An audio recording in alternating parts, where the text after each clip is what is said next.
now we get to see Charlie Kirk being a master of debate. And preventing the production of progesterone is not the same thing as terminating a being that has been fertilized. He's lost. Has he never heard this argument before? Not only is he debating a bunch of college kids, now he's deploying bad faith logic in order to win his debate against all the college kids. Imagine debating college kids and losing as Charlie Kirk. Take away every freedom she's ever gonna have. Jesus Christ, bro, chill.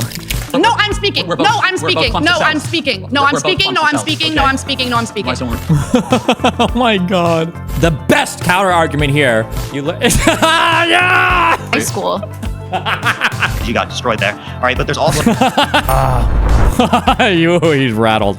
I was talking to the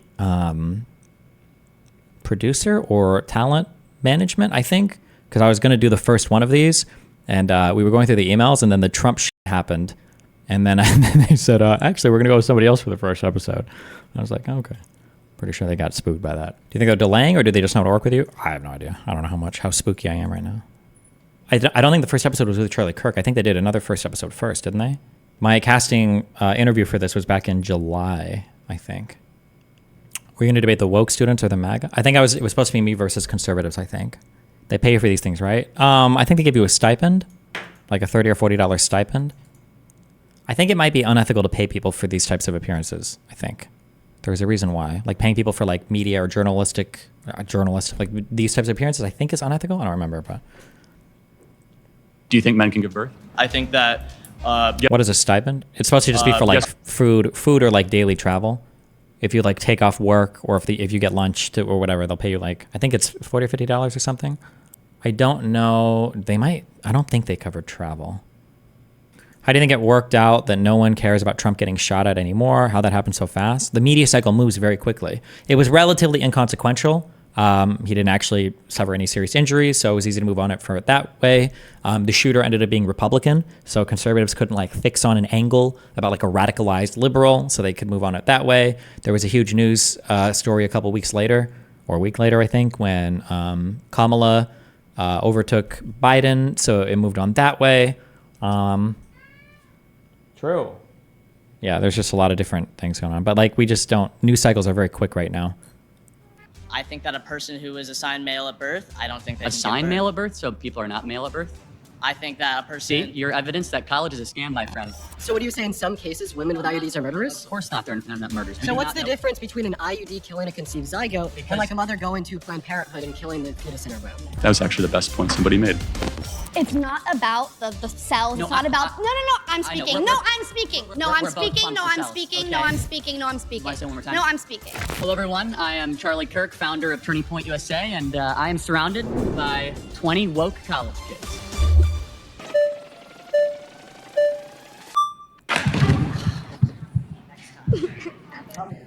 All right. Can I maybe?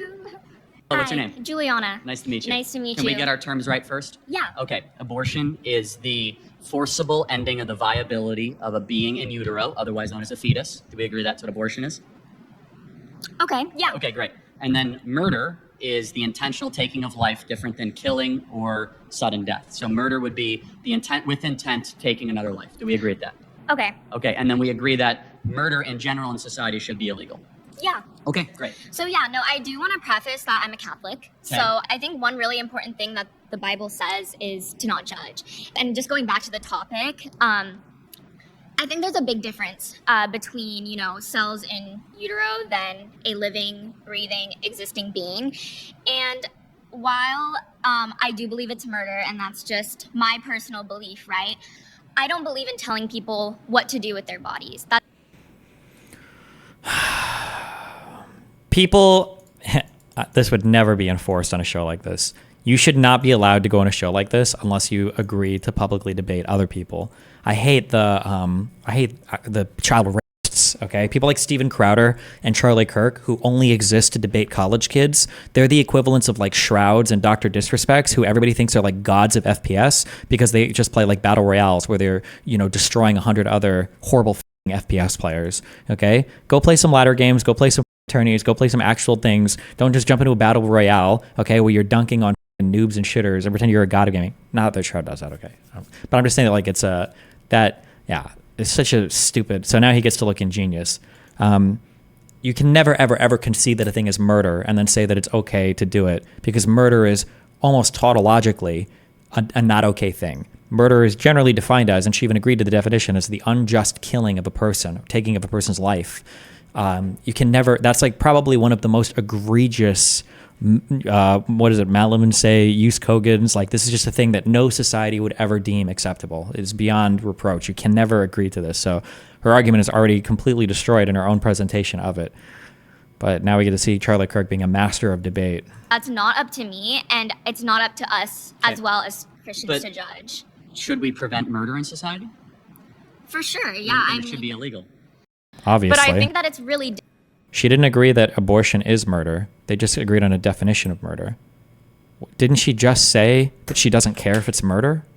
I do believe it's murder, and that's just my personal belief, right? How many retarded f***ing people hold on, I'm sorry. Give me like 30 seconds. I'm only banning you for 1 day. I don't believe in telling people what to do with their bodies. That's not up to me, and it's not up to us as well as Christians to judge. Should we prevent murder in society? For sure, yeah. It should be illegal. But I think that it's really different, right? Because, these people aren't... Sorry, nice to meet you. Nice to meet you. Jesus, he doesn't even have to do a response if they vote her out? Oh my God.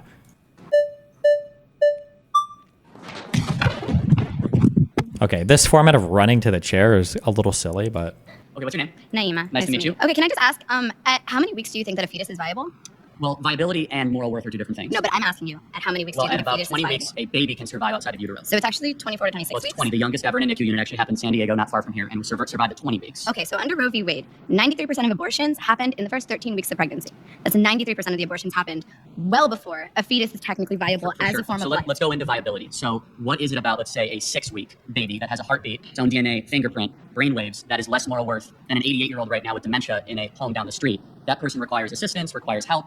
Why is it that the 6-week baby is of less moral worth? Well, first of all, it's not a baby, it's a fetus. Well, what does fetus mean? A fetus is in utero. What does fetus mean in Latin? What the f***? I'm sorry, is this It means little human being.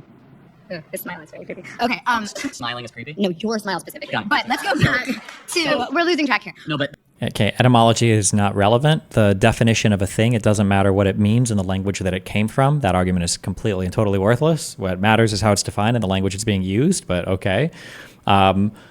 She could have objected to that. It's a minor point. Charlie hasn't really made an argument, but okay. What does fetus mean in Latin? What does it even mean? The Latin word fetus means offspring, bringing forth, hatching of young. I don't even know if it means what he said it means, but okay. But what species is the fetus? The fetus is not a species yet. It's technically classified as a parasite No. until it is viable. There's no shot. Parasite? Would you really classify? I mean, like in layman's, you might be able to say, yeah, it's a parasite. But do you think biologists really classify like offspring that are still in utero as parasites? I'm not sure if that's true. I doubt that's true. I don't know if there would be a formal definition of parasites biologically, but if there was one, I doubt it would include. So No, I wanna talk to you about something very I can't quickly. let you get past that. Are I'm you sorry. saying a baby is a disease or a tumor? A parasite is not a disease and a tumor. Those are not the same thing. A Oh, parasite parasites. is defined as something that cannot survive outside of its host. A baby, before it is viable, cannot survive outside of a woman's womb. Got it. So let's Therefore, extrapolate that. it is not a living organism. Are old people with Alzheimer's and Not lit. This is so definitionally lost.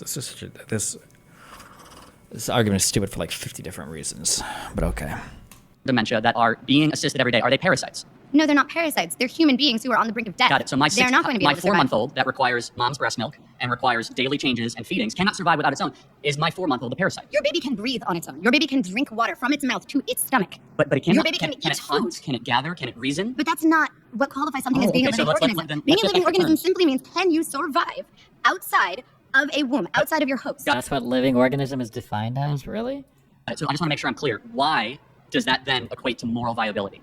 It equates to scientific viability. Why? Under what standard? Because it is not alive, and you are advocating for the rights of something that is not technically a life, Got it. So what is it? while something has- sacrificing the needs of the human woman who is alive. Got it. So, but a mom can survive Yes. without the baby in her, Uh-huh. right? Yes. The baby cannot survive without the mom. Yes. But a mom cannot survive without her lungs. So it's not her body; it's in her body.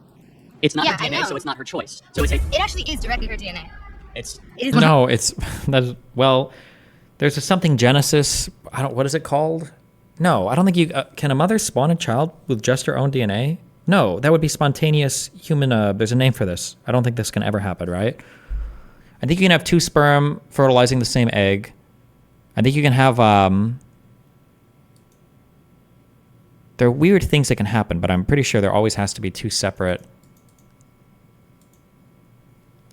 Parthenogenesis. Yeah, I think. Yeah. 100%. It's 50% of her DNA. Half of DNA.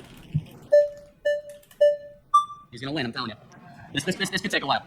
Yeah, first of all, Do we have our terms correct? Do you agree? Actually, no. So first Okay, of all, got it. I'd like to refine our terms. I Got have it. 2 points to bring up after that now. So you define murder as like intentionally like killing a human being. I think that's a very poor way to define murder, because if someone were to like break into my home and point a gun at the heads of me and everybody I love, and I intentionally kill them to prevent them from killing my family, I don't think I murdered them, right? So I would define murder as the unjustified termination of a human life. You're making a good point. Let me further clarify that. So self-defense is very warranted. Oh, I thought he used unjustified in the beginning. Murder is always defined as the unjustified. Murder and killing are never used in exchange for one another. But he said that in the beginning, that murder, you don't use murder and killing. He separated those two. He just didn't use the unjust, I guess.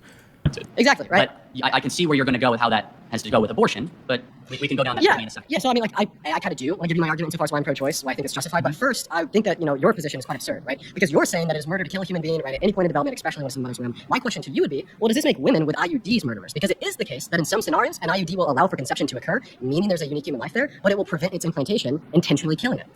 This is a really difficult one for a lot of pro-life people to deal with, is the prevention of implantation.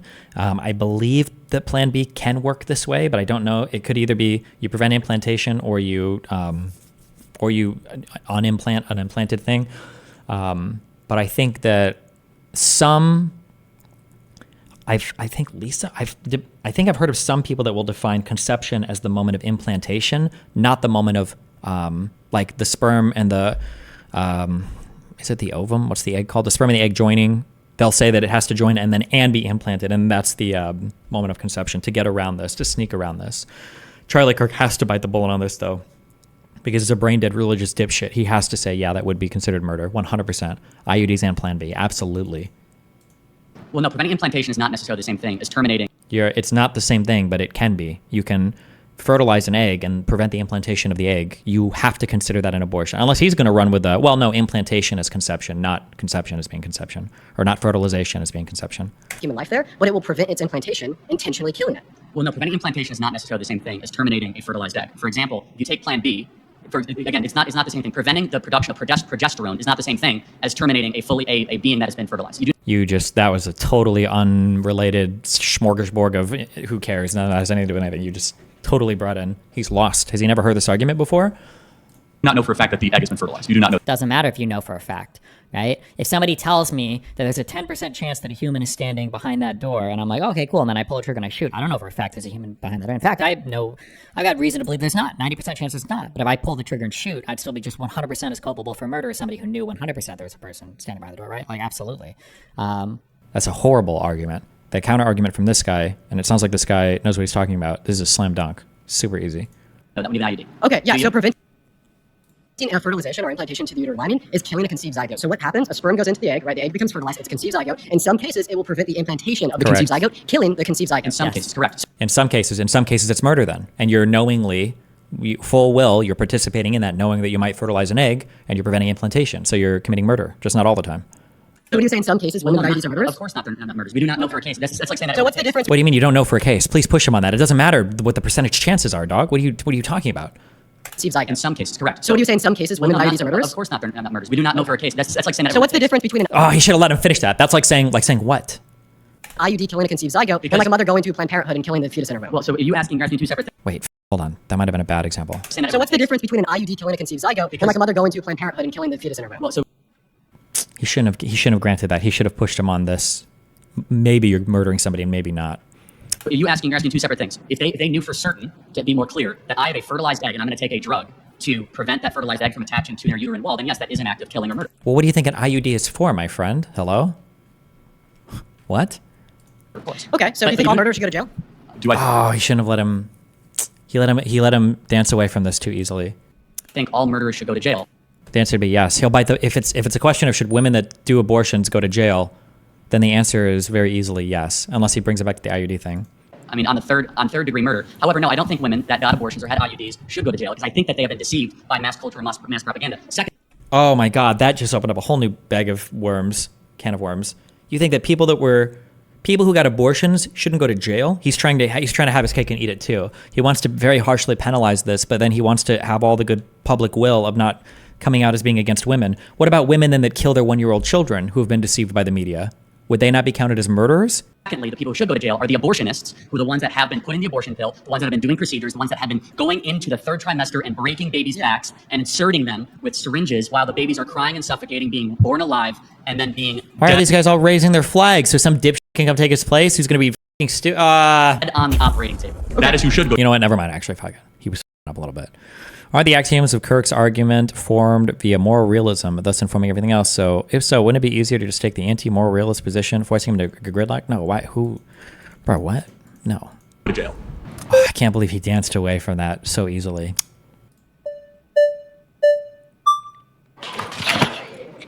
Okay, whenever I'm talking about this discussion, I always go to the question of what about in the case of the mother when her life is in danger?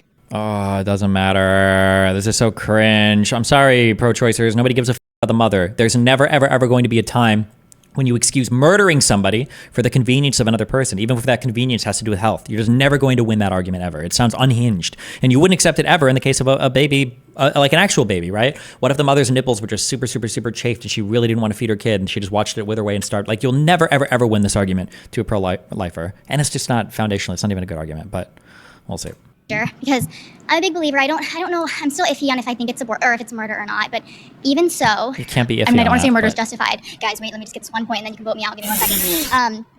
Say the mother gets pregnant, and she knows that if she gives birth, she's gonna die. She has some kind boring self-defense. You're implicating. You're not just killing a person. You've got to save a life, right? This is an easy.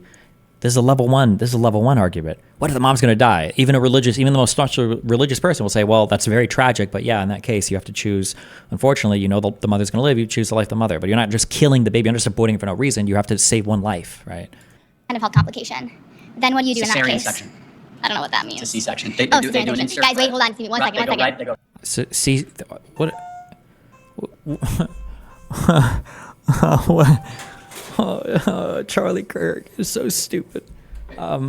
Hey, just because you, if a pregnancy is representing like a significant threat to the life of the mother, you can't just say C-section and magically, dismiss all of those fears. There's a lot of things that happen in the course of the pregnancy that could represent a threat to the mom's life. It's very rarely is it just, well, I'm saying very rarely, but it's not just the vaginal birth delivery of the child that is the thing that's representing a threat to the mom's life. What a stupid counter argument. I don't know. He might not know anything. He might have never actually seen a girl or a pussy or a uterus or anything. He might have been born via some conservative think tank somewhere. I don't actually know. It's possible, but okay. What do you do in that Cesarean case? section. Thank I you. don't know what that means. It's a C-section. They Oh, do an cesarean insert. section. Guys, wait, hold on. Give me 1 second. 1 second. They go right below the belly button and they deliver the baby. And after she doesn't have to give birth, it's technically birth, but it's much safer. So that's actually safer than an abortion procedure. A C-section is safer than an abortion? And in what trimester? What? C-section is major surgery. Like if I were to, like, the obvious would be like, what about Plan B versus a C-section? What would I look up? C-section complication rates? Hemorrhage or increased blood loss. There is more blood loss in C-section delivery than with a vaginal delivery. This can lead to anemia or blood transfusion. 1 to 6 women per 100 require a blood transfusion. Injured organs, possible injured organs such as a bowel or bladder. 2 for 100. Like, it's such a stupid. Okay. Okay. Does he think? What does he think a C-section is? You just you kind of open the belly button up a little bit and the kid just pops out? Like, it's technically birth, but it's much safer. So that's actually safer than an abortion procedure. I don't even know if C-section typically is safer than vaginal delivery, assuming the mother can deliver vaginally healthily. I don't even know if that's the case. That cutting open the stomach and taking the baby out is safer than an ordinary. I don't know. I wonder. Hold on. Let's check. Oh, what's going to come up here? Wait. While C-sections can prevent injury and even death to those with high-risk pregnancies and their babies, they are also linked to increased risks of complications like blood clotting and infection, says Obgn Rebecca Stark, from the North, MD. Do not put yourself or your baby in an unnecessary, dangerous position by opting for a C-section when you don't need one. Okay, there you go. I don't know why I'm like this house. Hello, how are you? Hi. What's your name? Deedon. Nice name. How does it make sense if you think C-section safer? Then why are the moms always not choosing it? It's historically made before technology was better for birth. You are so wrong on this, LOL. What? I would say with abortion, I think it's very complicated, but I think the issue that I have primarily with your stance of being pro-life, that there's no nuance. There's women who are being forced to travel hundreds of miles to access abortion care, even in cases of rape in certain states that they're not giving any sort of allowance for that. And I think, you know, a lot of people who are pro-life, they say that they're pro-life, but I feel like they're really pro-birth because in, you know, with firearms, the United States has some of the highest firearm deaths out of OECD nations, right? And we can acknowledge that that's for children who are actually living and breathing. So I feel like abortion, well, yeah, it is. I can definitely see your point. I just think that this should be allowed in some circumstances. Okay. Yeah. Great. I'm happy to get into the gun violence stuff later, but I want to really stay focused on abortion. Right. You can say you see my point. Can you see the world also where, since we know it's a human life, that it should be illegal since we don't allow murder in our society?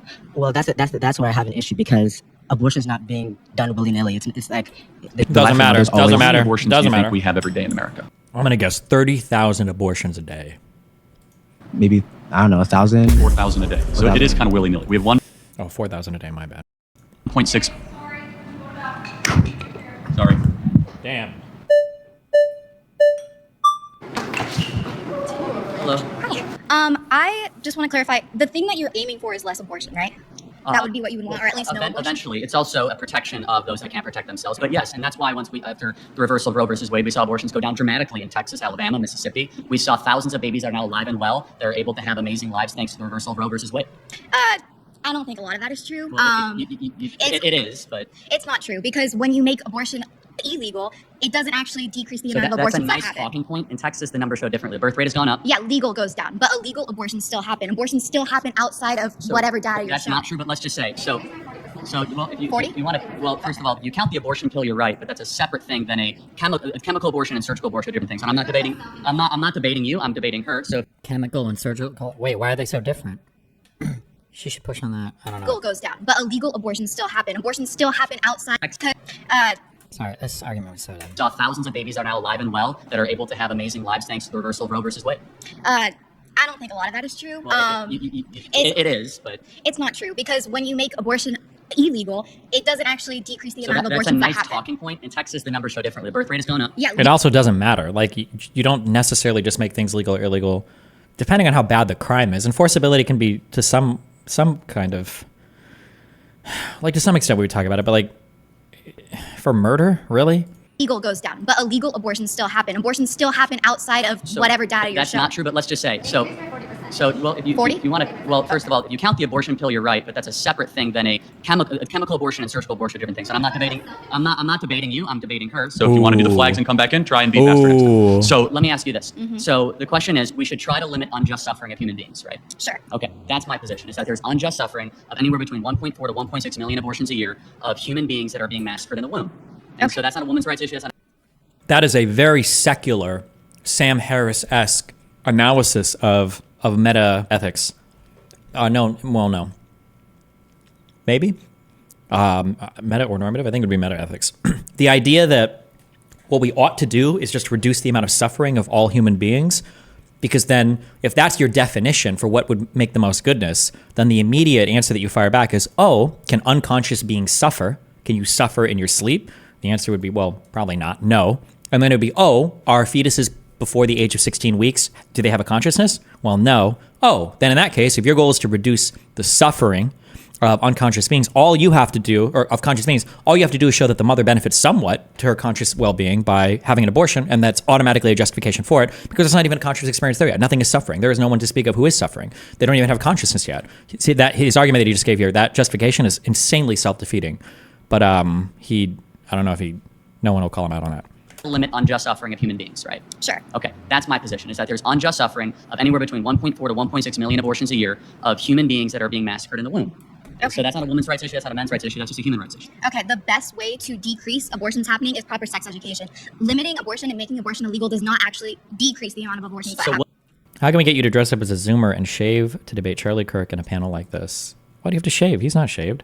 What is your evidence of that? What is my evidence of that? Because we have increased sex education in the last 30 years. We've had No, our sex education is so bad in America. Well, It's absolute. That wasn't a response to what he just said. By bad, what do you mean by that? We have more access to birth control for young kids. We have more kids that are learning to do birth control at a younger age. We have more of that in our public school system, and we've seen all the trends actually go in a negative direction. So, in fact, we see that the more sex education there is, the more disturbing those trends are. So you say that. Let me ask you just one more thing. You say that if we make abortion illegal, people will still do it. Should we then just make gang violence legal because? No, I'm saying if you actually wanted to decrease the amount of abortions that happen, you wouldn't be advocating for to make abortion illegal. You'd be advocating for all of these other things. Does that logic apply to stealing, looting, kidnapping, arson, and murder? Well, actually, it does, because those are results of different societal issues that you should be educating yourself on, rather than making it illegal at the front. Should we make kidnapping, arson, burglary, murder legal because they're symptoms of something else? We should be. Yeah, that's an easy thing to. That's an easy counter. Helping society heal from those things. Answer the question. We want less of those things. Should we just make them legal and we'll get less looting? You know. Actually, I'm gonna let someone else. Thank you very much. Oh, she abdicated. Hi, Parker. Nice to meet you. Yes. Nice to meet you, Charlie. Big TikTok guy here. So, like, pedophiles, people who were married to children in the past and normalized in that society, should they go to prison? Like, if you could go back in time, would you put those pedophiles in prison that married those children because it was normalized? They were deceived into thinking it's okay. Would you put them in prison? You have to slow down. Sorry. How fast is he talking?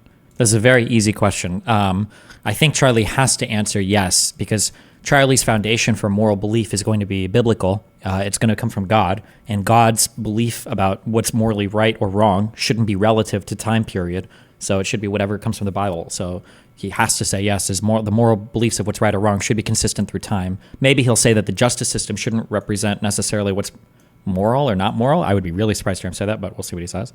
Pedophiles should get the death penalty. No, so you'd go back in the past, you give them the death penalty even though they were deceived into thinking it was okay? But you said people who get abortions who are women shouldn't go to prison. But it's not.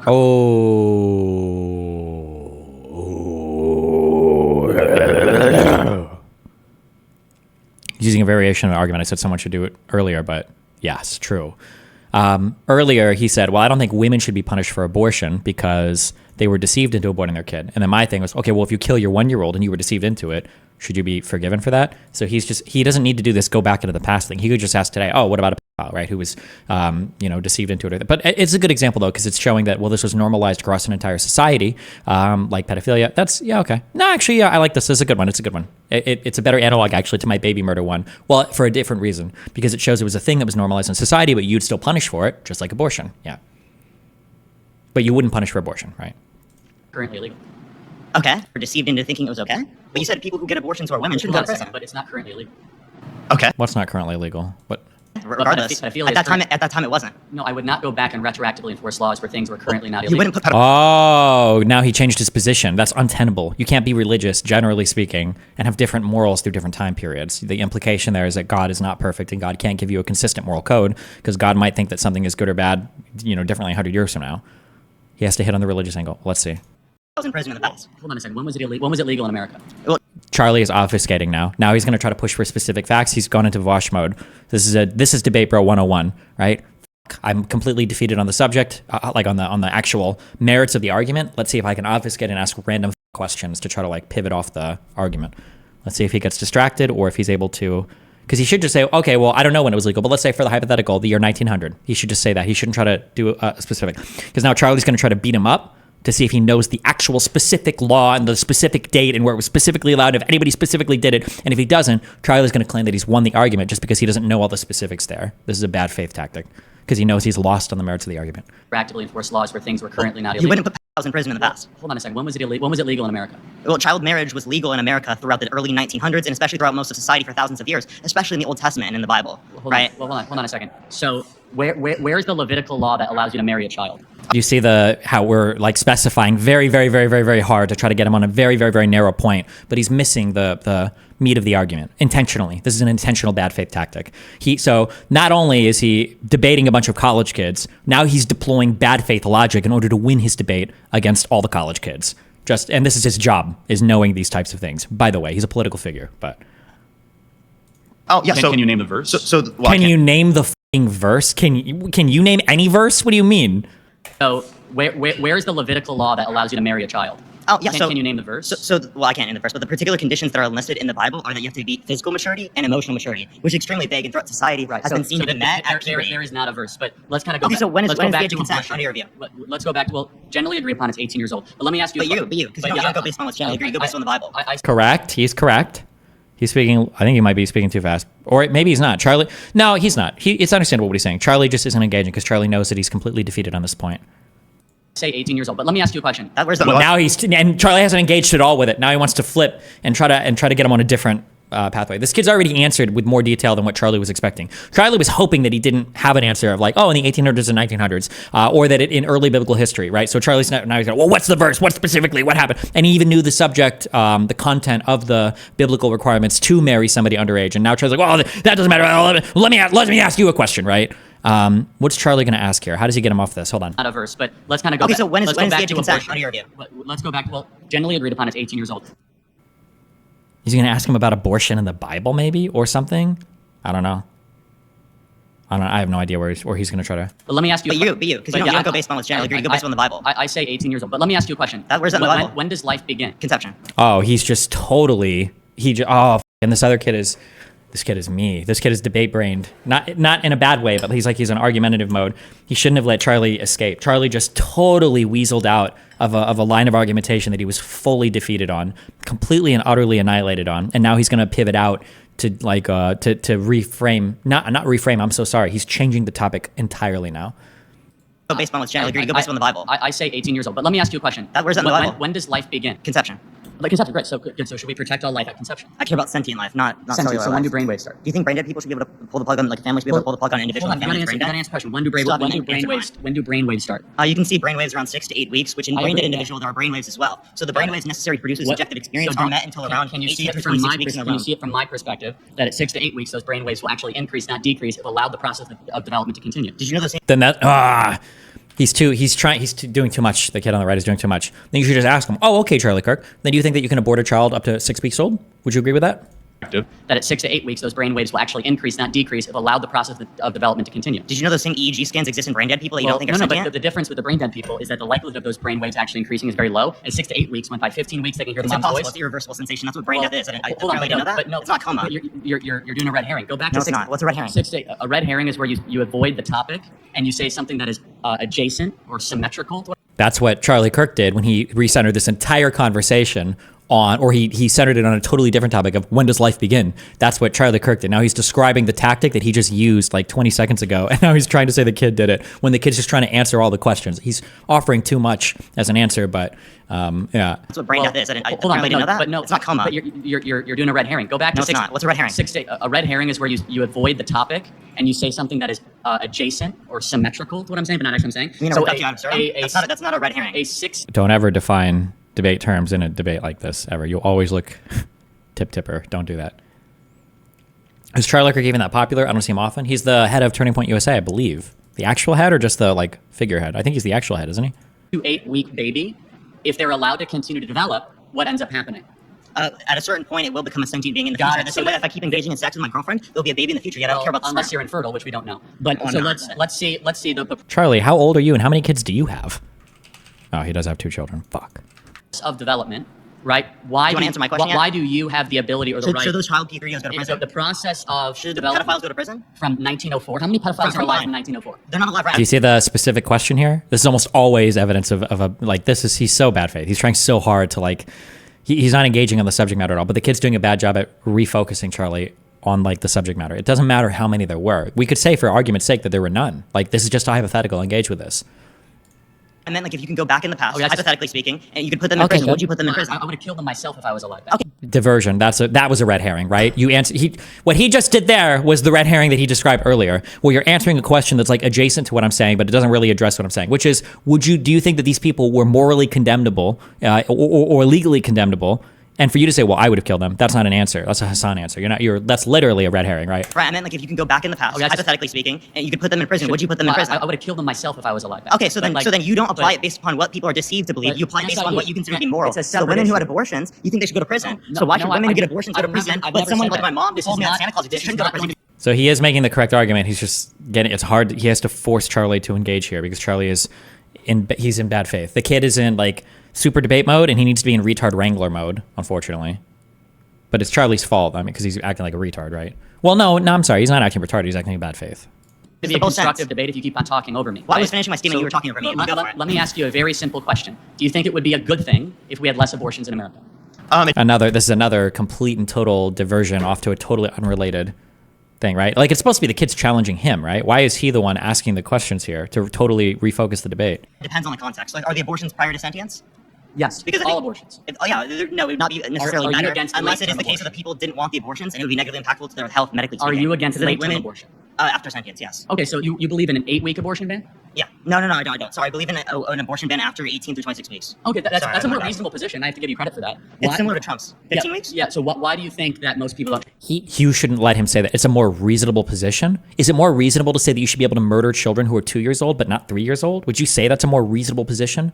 When people say things like that, this isn't addressing his argument entirely, but you can say that this speaks to their, it speaks to the intent of the arguments that you're making. The fact that you would even say that that's a more reasonable argument seems to demonstrate a state of mind that doesn't believe that a fetus is a child, because you would never make that argument if somebody said, hold on, excuse me, you should never murder your 3-year-old child.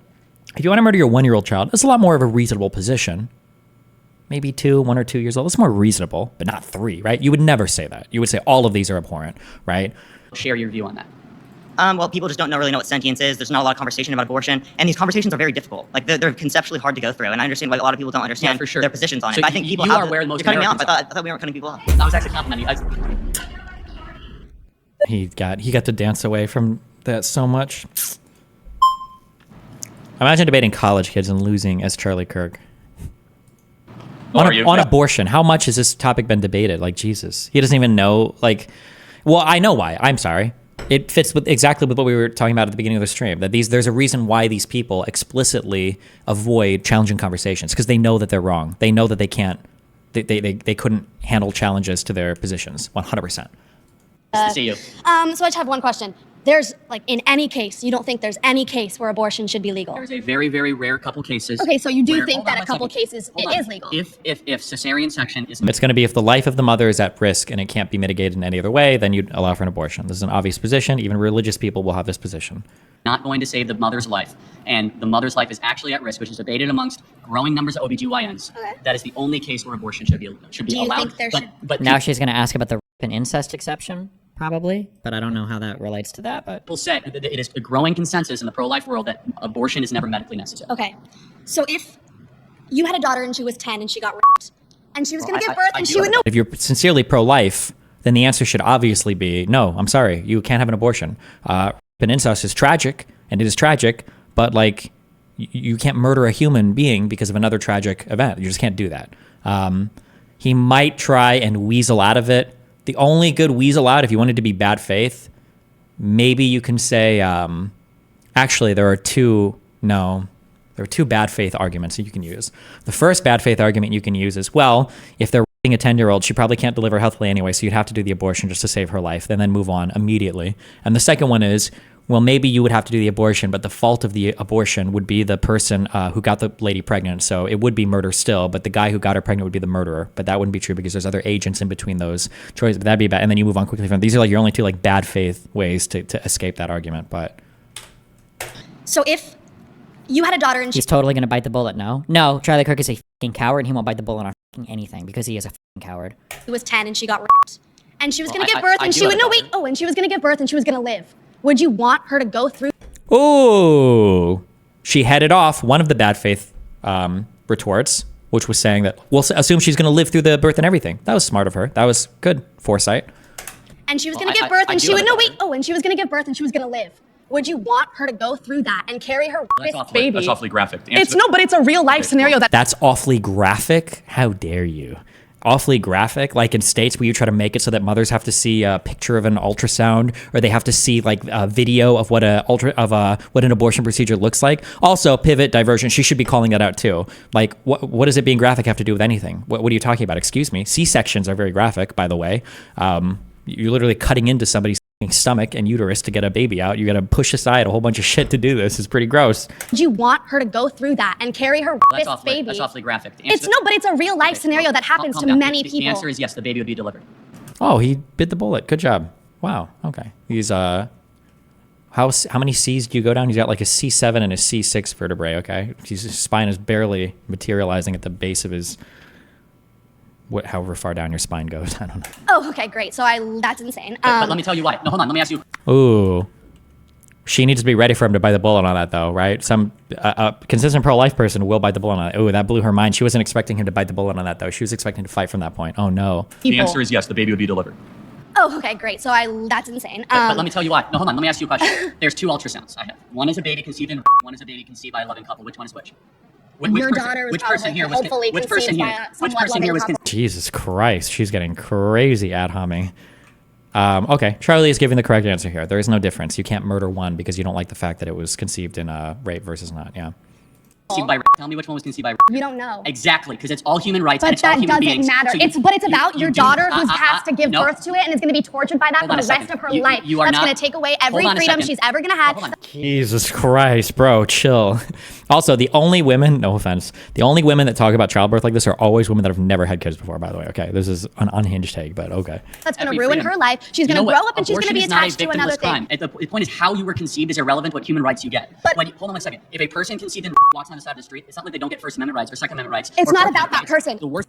How should she respond if he bites his bullet? There is no response. He should bite the bullet. It's good to make him bite the bullet just to acknowledge it, but I mean, he has to. It just shows the consistency of his position. thing to do to the daughter is to then say, hey, we're going to go murder the being inside of you. They wouldn't even know. Like, listen. They wouldn't know? Listen. She's completely defeated on this point. Wouldn't it be a better story to say something evil happened and we do something good in the face of evil instead of saying we're going to do evil and then murder the being because we're going to pander to the evil? No. What makes the West great is that we do good after evil, not evil after evil. It's not about the being and the cells. It's not about. No.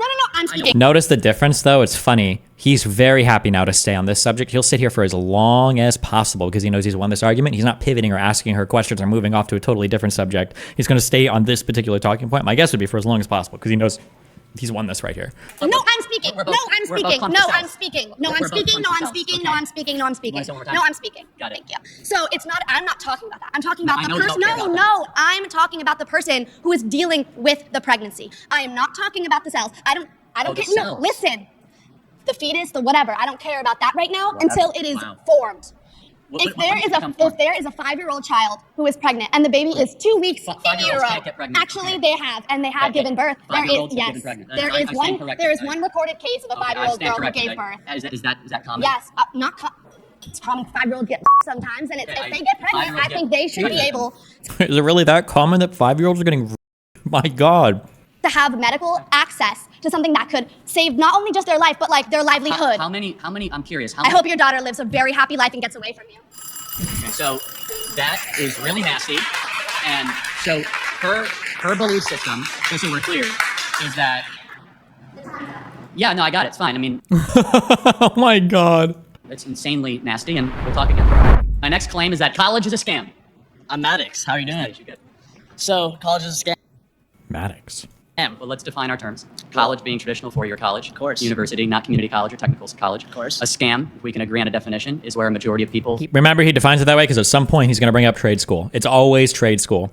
Every single person who has an Ivy League education, whose children are going to Ivy League schools, and who works in companies with all of their Ivy League educated colleagues always advocates for trade school, by the way. Don't ever forget that.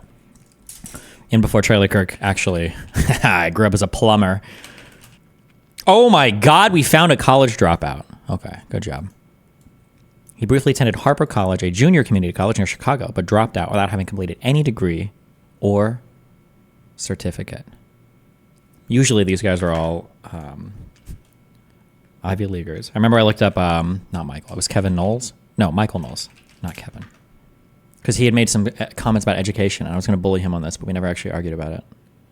Oh, this guy. I think him and his wife. He got a BA in history and Italian from Yale. I think his wife went to a decent school as well. Spouse. Oh shit, I don't know if she's listed here. But who will go through the institution or business, they're not getting their money's worth, their time's worth, and they're being deceived when they sign up. So do we agree on those terms? Yeah, perfect. Okay. Well, what would further definitions? What do you think is the purpose of going to college? The purpose of college should be a traditional liberal arts education, pursuit of what is good, true, and beautiful. Okay. That's not what it is. It should be the betterment of yourself and your soul, nurturing your character, becoming a better citizen, understanding the deeper things in life. At the very least, though, it should be preparing one for the job market. Do you think college does those things? I think it does, but I would add on to your point that I think not only is it for the betterment of yourself, but it's for the betterment of society. We need historians. We need certain majors that may not make as much money. I think those are for the betterment of society. Would you agree that there's some majors that may not make money, but are still essential to society? It depends. Do you think that getting a degree in gender studies is good for society? I would agree, yeah. Why would studying gender not be good for society? Well, learning that men can give birth is not exactly a good use of time, is it? How many abortions are third trimester abortions? It's like less than 1%, but that's all conservatives talk about. How many degrees are gender studies degrees? Like, how many, like, how many people do you know that go to college for gender studies? Is that what they're teaching in college right now? Colleges, yeah. According to the Center for Disease Control, they no longer say women can give birth, they say birthing persons. Okay. Do you think men can give birth? Do I think men can give birth? I think that... And the best counter argument here, God, now I can't wait to use this against a conservative, except I'll never debate a real one again because they're all f***ing cowards, is, well, I'm not sure. Do you think that Iman Khalif can give birth? Wait a second. What do you mean? The boxer? Yeah, isn't she male? Because she had XY chromosomes, right? But I think she might also have like a uterus and stuff. So can she give birth? Yes or no? And then if she can, is she a male? Or is she something in between? Are you going to say there's more than two genders now? Or is she a woman with XY chromosomes and now you're going to break that mold? Or like what? God, that would be such a great response. Can Iman Khalif become pregnant? And is she a man or a woman? Yes or no question? I think that a person who is assigned male at birth, I don't think they can Assigned give birth. male at birth, so people are not male at birth? I think that a person... See, your evidence that college is a scam, my friend. College is a scam? You're lacking in a lot of wisdom. Yeah, we can continue right now. So, gender studies. Do you think that studying gender is not essential? Should we not deepen our understanding? There is an argument to be had actually down this road that you can defend if you want to be more radical. Not even more radical. You can. The general education is important. He is right, but it's not. This isn't the time or place to have that debate. But first of all, I don't think gender. We're going to get there later. I don't think gender exists. I think that there are two sexes, infinite personalities, and no genders. However, let's get back to the core contention. Well, can I ask my question again, real quick? Well, I'm going to get back to my core contention. It's a scam. So the majority of kids that go to college, if they end up getting a job at all, they end up getting a job that doesn't require a college degree. Do you think that certain jobs that may not associate with a direct major can incorporate skills that you learn from a major? I think I'm an econ major, and depending on what job I do in the future, I can... You know what just popped into my head? You know what? I'd be really curious how a conservative would answer this. When people talk about high skill versus low skill immigrants, what's the difference between that? How do you know which immigrant is a high skill immigrant versus a low skill immigrant? Are we just going by prior job history, or are we factoring in education or training at all here? Or is it literally just have they already had the job? I'd be really curious what the response is from a conservative. Still use the skills learned from So tell me about Milton Friedman. Tell me about Milton Friedman. He is an economist from... How about Thomas Sowell? Thomas Sowell. Ludwig von Mises. Well, I will say that I'm a first year. How about God, I would love to... Again, real quick. Well, I'm going to get back to my core contention. It's a scam. So the majority of kids that go to college, if they end up getting a job at all, they end up getting a job that doesn't require a college degree. Do you think that certain jobs that may not associate with a direct major can incorporate skills that you learn from a major? I think I'm an econ major, and depending on what job I do in the future, I can still use the skills learned from that. Tell me about Milton Friedman. Tell me about Milton Friedman. He is an economist from... How about Thomas Sowell? Thomas Sowell. Ludwig von Mises. Well, I will... The response here should be, I didn't go to school for economics. I don't know the answer to any of these things. But the reason why it's important to go to school is because if you don't, you could just like learn names of these people, not know anything about what they actually teach, right? You just named 3 economists. What does it mean when we talk about elasticity of demand? What is quantitative easing? What's the relationship between, a country's monetary policy and, like a gold standard or a gold reserve? Or what does reserve currency mean? What does fiat currency mean? Or what, like, if you were to ask him any econ, like 101 question, 101, or even what, he would have no idea. And he'd be like, oh, okay, interesting. You've read all these economists, but you don't know. Well, I don't know. I'm curious. Would he answer any of these? I say that, but maybe. I'm trying to think if I've ever seen Charlie Kirk debate anything of substance my entire life. Obviously, do your homework before you ask these questions because you don't want her to know and then you get f***ed, but. I'll say that I'm a first year. How about I'd love to see you answer the gender studies question. We will get there later. Well, I think it's difficult to think about just one major, thinking about just gender studies. Like, sure, like not everyone should be a gender studies major. We need doctors, we need lawyers, we need everything. However, why does it matter if 10 people want to be a gender studies major and it matters to them? Like, not everyone can be a lawyer, not everyone can be a doctor. there needs to be some people, and you know what, yeah, it sucks that some people do go to college and get a degree and then they end up not in a workforce for that, but I don't think that has to do with like college was a scam. It's more like maybe that just wasn't the path for them, or that life choice. None of these guys know any of the numbers or stats either. Like college degrees still confer an economic advantage. Even if you don't get a job in your declared major, even if you do get the gender studies degree, you're still doing better on average than the high school grad. It's just too hard to get for them. But some people are able to go to college and get a degree and use it, and that is super important, because imagine if no doctors went to college and just like, I think I can do it. Well, of course, like, doctors and lawyers need credentialing, right? But so college. Well, less than 5% of people that go to college end up studying medicine or in legal. The vast majority go into soft social sciences, communications, or the humanities. So you're in college or have been, is that correct? Yeah. Are you forced to take classes that you think are a waste of time? Yeah, Okay, you know what? Hold on. So they're taking your money and they're forcing you that they're a waste of time. That's kind of scammy, right? Oh, I think that some classes. Ooh, some have been, is that correct? Yeah. The vast majority go into soft social sciences, communications, or the humanities. So you're in college or have been, is that correct? Yeah. Are you forced to take classes that you think are a waste of time? Yeah, Okay, you know what? Hold on. So they're taking your money and they're forcing you that they're a waste of time. That's kind of scammy, right? Oh, I think that some classes. Ooh, some. So you have to probably go in debt, right? Depends. Okay. On what college you go to. Are you going into debt? No. Okay, well, that's good. I picked a school. It's also funny because technically all of us exist in the realm of like squarely like liberal arts-ish kind of things, right? Me, Charlie Kirk, like what do we do? We're doing like communications, political science, the whatever, like these kind of like broad like liberal artsy things. We're not doing engineering. We're not doing any hard science stuff. We're not doing any medical research. We're not doing any like applied sciences. Like we exist solely in this realm. But then the thing he goes to shit on college is all of the stuff that is in the realm of like everything he does. It reminds me when Candace Owens was sitting next to me and I was like, what did you go to school for? And she was like, journalism. I was like, well, haven't you used that in your life? And she's like, what do you mean? How have I ever used my journalism degree? I'm like, what? What? Aren't you a journalist? There are rules that work. College is every single person that I went to school with is not using the degrees that they paid for. What did you go to college for? Journalism. Isn't that what you're doing right now? What do you mean? Well, that actually offered me a scholarship. Oh, so someone else is paying for your good. college.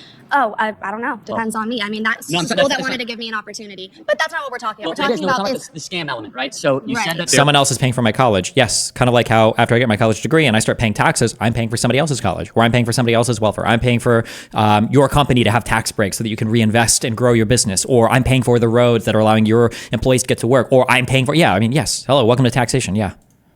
There are some classes that if students had to go into debt or had to pay for, would not be a good use of their time. So it's not representing students well. Well, do you think like high school is a scam then? Because I had to pay for high school, but I'm not going to use AP US history in my psychology degree ever. Well, I think AP US history is actually a really good use of time, knowing about your country and your history. And well, but I'm not going to use that in my career. That's what we're talking about in the career path for college. Let's go back. Wait, why are we saying, why is A-push a good use of your time? That's not preparing you for a f***ing job. You don't need to know the order of the presidents to get a, $80,000, $90,000 a year job out of college. Like, why does that matter? Wait, so are there some things then?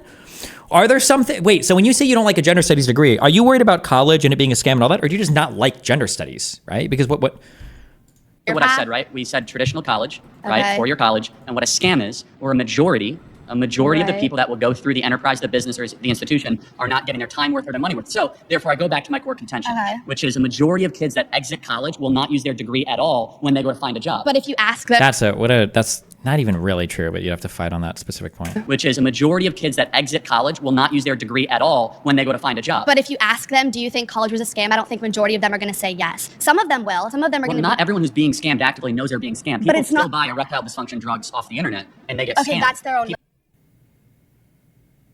Is the implication that ED drugs don't work, or he just went to that as a meme example because some of them are scammy? I don't even know what the personal choice, though. Of course, people have choices to be scammed. I'm not saying they don't have a choice. I'm making an observation analysis of the institution. For example, Flying Spirit.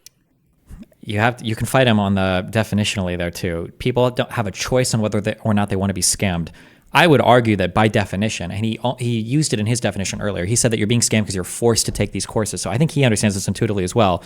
It's not really a scam if you're choosing it, right? Or we're using scam in a very different way. That's like saying that like consent, non-consent play is actually rape. Well, not really. If you're consenting to it, we're using it in a different kind of way, right? Airlines, kind of a scam. Okay. Should be shut down. There's some, kind of agree. There's some things. Then she should go, oh, what, like Trump University? But that's not relevant to anything. In life, we have to take a step back and like, the consumer is not being well served. You want to shut down a bunch of majors in colleges that you that. think are scams? No, I never said that. So what would your proposal be to fix the scam of college? There is no proposal. The contention is college is a scam. So then what's the point of that statement? To get you to agree. But like, what would that do? Like, what do you want to fix in college? That's going to help it not be a scam. We can get to step interval 2 as long as you can agree that college is a scam. No, because not for everyone. For me, Well, I'm but a using a majority- degree that's going to help me help people make better. What are you studying? Psychology and criminal justice. Okay, so, and it's being paid for by somebody else, which is fine, that's good. So psychology and criminal justice, do you absolutely need to? Oh, he wished she just said like psychology or whatever. He's gonna try this. I know what line of argumentation he wants to go down, but it's gonna be really hard here. He's gonna argue that like, well, do you really need to go to school to? But the problem is, she probably wants to do something relating to investigatory work, like forensics or something, right? Is he really gonna try? Well, maybe he's not. Maybe he'll try a different line of argumentation. Let's see. Oof. By somebody else, which is fine, that's good. So psychology and criminal justice, do you absolutely need to get a degree to be able to get Yes. into you do? Yeah, It's not. Yeah, this is a dead end. This is such a dead end. What does he go from here? He's like. I mean, like I could, I guess, study it all on my own, but Okay, hold on. I'm sorry, hold on. I can identify the debate pedophile, so I can see the predator eyes, okay? Let me explain to you what's going on in his brain right now, okay? Hold on 1 second. Watch. Okay, hold on.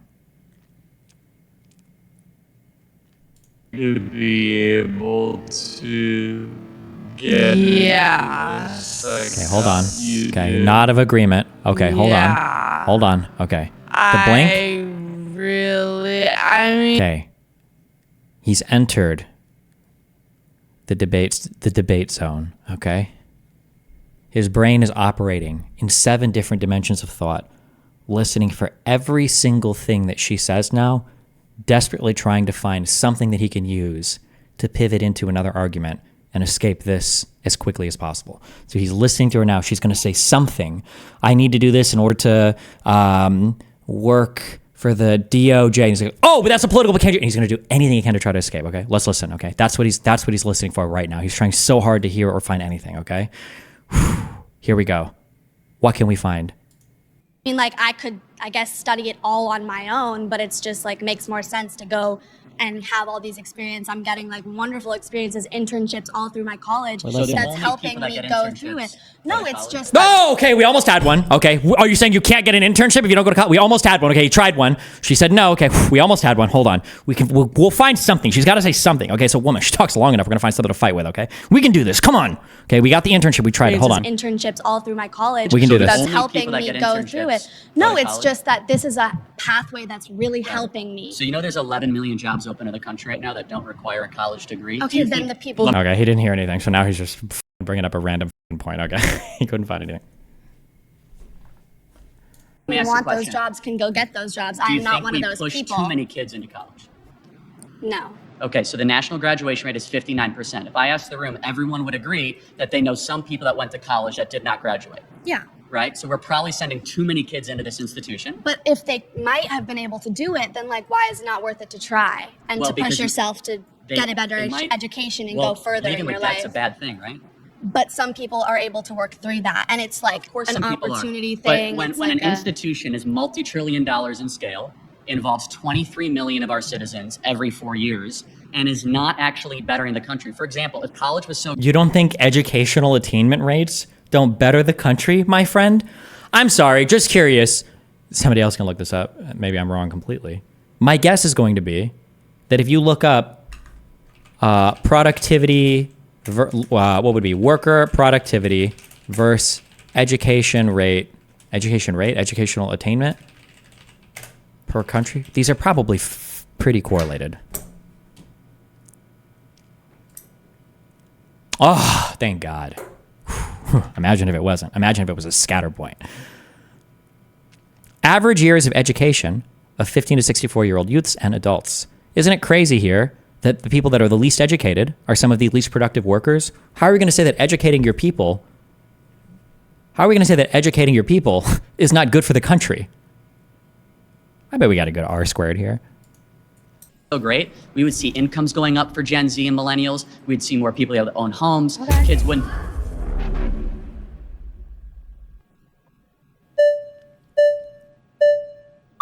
I'm telling you, this is so able... Wait, she didn't even try. Wait.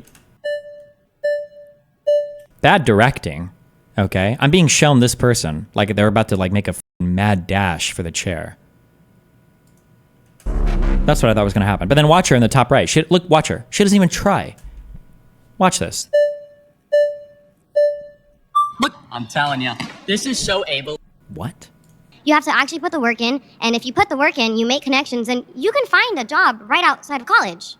Well, no, not doubting that you can't find a job. It's just that 52% of them get a job that doesn't require them to get the degree. But most jobs offer incentive pay if you have a degree. And 86% of people with a degree get paid more than people with just a high school diploma. That's only if you count the ones at the top 10% of income earners. So not if you count humanities, not if you count people that study in... Nothing that he's saying is true right now. That's not true. Even the basket weavers and gender studies people tend to out-earn their... the bottom quintile still out-earn the average high school diploma grad. In the social sciences, if you count medicine, you count... Unless that's changed over the past like 2 or 3 years since I looked. And if you count people that study in the social sciences, if you count medicine, you count law, that's absolutely correct. However, the vast majority of kids that go to college are not studying medicine, law, engineering, business, finance. They're studying communications, social science, and humanities, which are on the lower income ladder. So as I mentioned, we have 11 million... Still higher than high school diplomas, though.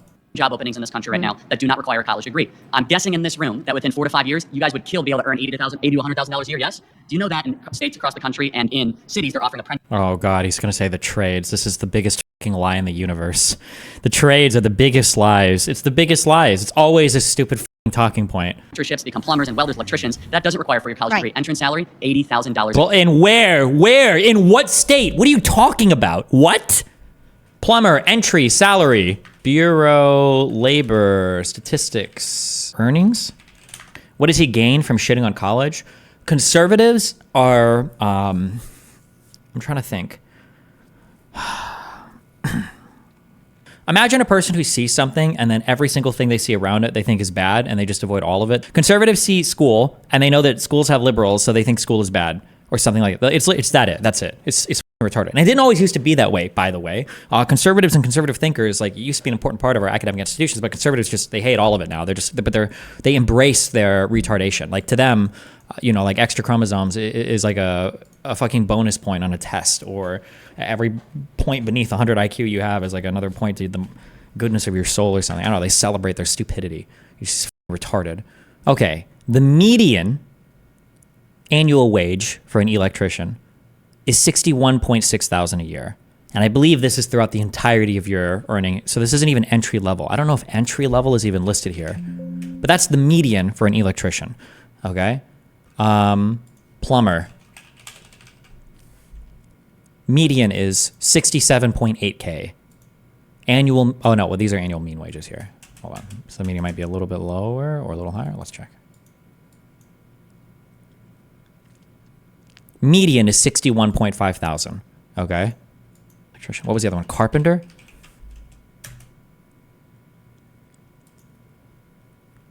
Median 56.4K. The idea that, so these are median, these are after people have been in the, these are people that have been in the industry working for however many times, right? This is the median compensation. The idea that you're getting an entry-level job from a fucking trade at $80,000 a year is bullshit. These are only in exceptional circumstances that this will ever happen. I don't know. Well, I do know why. Conservatives have become obsessed with lying about trades because they think that like the blue collar worker is like the salt of the earth, reasonable man who's better than the ivory tower elites. It's just the most retarded fucking thing in the universe. It's so stupid. But again, 86% of people with a bachelor's degree earn more than people with a high school diploma. No, 86% of all people with a bachelor's degree. If you take out the top 10%, it's actually lower than those that don't go to college. So the reason that number, that average goes up. Why would you take out the top 10% and then compare it to another cohort? Then should you take out the top 10% of those people as well? Also, I don't know where he gets these top 10% numbers from. Not to say that he's made it up, but usually when I see these things, usually they're broken out by quintiles. I don't think I've seen it broken out in 10%, tens of percents before. Maybe there is some study or whatever that does this though, but... is because the doctors and the engineers and the lawyers are the ones that bring that average so significantly up. But let me ask you a question. Do you think that there's any waste at all in the current college model? Do I think there's any waste? I don't think we need all of it. Okay, good. What part? Well, you have to start with your core classes. And it's like high school. You're taking the same classes in So do you high think, school. like, for example, do you think that... Okay, nice to meet you. In your experience, would you hire someone who went to college but has no experience, or would you hire someone that is completely self-taught with 4 years of experience with no degree? Probably almost always the self-taught person. But you're committing a survivorship bias that you're not aware of. Okay, this is what happens. All right, let's say that we have a good environment on the left, and let's say that we have a bad environment on the right. All right, let's say that in the good environment, let's say that we start with 10 people. And let's say on the bad environment on the right, we'll say we start with 10 people, okay? Let's say because our environment on the left is like pretty decent, let's say from here, we get, from this place, we got some stinkers, okay? We had a couple of not so great people. And then let's say here, we've got a couple of, they're okay. And then we've got like 5 like good high quality workers, okay? Now let's go to the stinker environment. And let's say that only 2 people like really make it out of the stinker environment, okay? They're probably pretty exceptional people if they were able to do that. So we've got 2 good workers, all right? Every single business owner plays this bullshit on you. And it's why they hire employees one way and they teach their kids another way. People will look at this. So you just asked me this question. You said, would you rather hire from this group or would you rather hire from this group? Well, in general, if you made it out of this circumstance, I'm probably hiring for this group. These people are probably exceptional people, right? Now, there are exceptional people on the left side as well. There are exceptional people that have gone through traditional routes, absolutely. But if you made it out of here, if you're self-taught, you're probably a pretty crazy person. But the question of should you go to school or not isn't really dictated by the outcome here. It should be dictated by what are your outcomes, not like who you're going to hire. It should be dictated by what are your outcomes when you're in these 2 groups, right? In these 2 groups, the goal should be to increase your environment, increase your chance of success as much as possible, okay? If you were to go and find the exceptional people that come into bad environments, those people are probably going to be, on the aggregate, much better than the ordinary person that comes out of a decent environment, but it's because all of the lesser people were destroyed by that environment. That doesn't mean that this environment is producing more winners or is doing better. It just means that the only people that make it out, the only ones that you don't see, like, it's very easy to see an underachieving, lazy middle-class kid. He probably works a white-collar job somewhere, right? The underachieving, lazy guy from the hood is in jail. You don't see him. You have no idea what his life is like. Or he's a loser somewhere living in a trailer. You have no idea what his life. There's no visibility there. The only people that you see are the crazy, awesome people with the inspirational stories that made it out, and you're mind-fucking yourself into thinking like, man, bro, I should send my kids to the hood. Damn, because this guy out here, he's got the craziest, most inspirational story ever. Adversity and trauma and all this shit. This must be fucking awesome. Holy shit. ACEs, adverse childhood experiences, events. These are the best things in the world for kids because look at how amazing the people they turn out. Well, no, you just don't see all the failures, all the dead people, all the suicide cases, all the people in jail, all the people working shit jobs and locked away for the rest of their lives doing bullshit, right? You just don't see that, okay? Just don't lose sight of that system. That's what I'm saying. That's the survivorship bias is what's going on here. Going to college for gender studies is not going to get you shit 99 out of 100 times. Are there like gender studies jobs? Gender studies, no.